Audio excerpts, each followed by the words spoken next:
மேஷராசி அன்பர்களே, ஜனவரி மாதம் வருடத்தினுடைய முதல் மாதம். வருடம் பிறக்கிறது, மாதம் பிறக்கிறது. இந்த மாதம் உங்களுக்கு சுபிக்ஷமாக இருக்க போகிறது.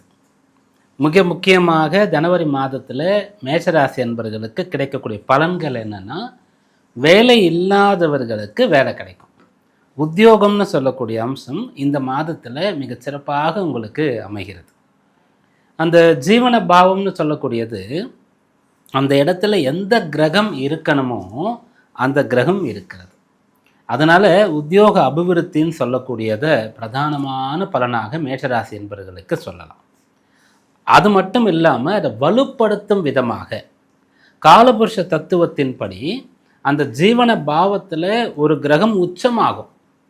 அப்படி உச்சமாகும்னு சொல்லக்கூடிய அம்சம் இப்போது இந்த ஜனவரி மாதத்தில் உங்களுக்கு கிடைக்கிறது. அதனால் நீங்கள் 100% நம்பிக்கையோடு இருக்கலாம். கட்டாயம் உங்களுக்கு உத்தியோகம் கிடைக்கக்கூடிய பிராப்தம் இருக்கிறது. மேஷராசி அன்பர்களுக்கு முதல்ல இப்போ தான் நீங்கள் வேலை தேடுறீங்க அப்படின்னு சொன்னால் கட்டாயம் நீங்கள் வேலை கிடைக்க பெறுவீர்கள். வேலைக்காக நீங்கள் படிக்கிறீங்கன்னு சொன்னால் அந்த கல்வி மிகச் சிறப்பாக இருக்கும். உங்களோட உத்தியோகம் பெறுவதற்காக தேர்வுகள் எழுத வேண்டி இருக்கிறது அப்படின்னு சொன்னால் அந்த தேர்வு உங்களால் மிகச்சிறப்பாக எழுதி அந்த தேர்வை கிளியர் பண்ண முடியும். எக்ஸாம்லாம் கிளியர் பண்ணி நல்லபடியாக பாஸ் பண்ண முடியும். போட்டித் தேர்வுகள்லாம் உங்களுக்கு எந்த ஒரு பதட்டத்தையும் பயத்தையும் கொடுக்கவே கொடுக்காது. நம்பிக்கையோடு நீங்கள் தைரியமாக காணப்படுவீங்க.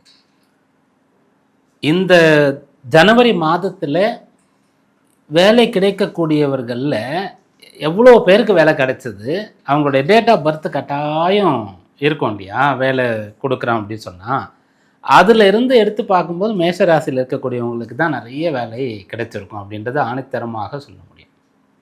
காலபுருஷ தத்துவத்தினுடைய ஜீவன பாவம் எதுவோ அதுதான் உங்களுடைய ராசிக்கு ஜீவன பாவம்.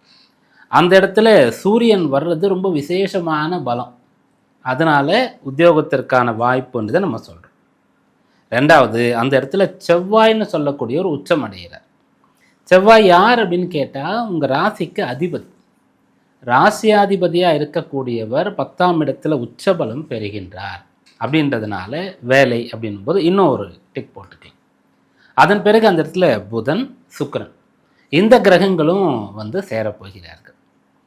புதன் சுக்கிரன்னு சொல்லும்போது புதன்னா கல்விக்குண்டான வேலை கிடைக்கிறது. அப்புறம் பிஸ்னஸ் பண்ணுறவங்களுக்கு ரொம்ப நல்ல முன்னேற்றமானது கிடைக்கிறதுன்னு சொல்லலாம்.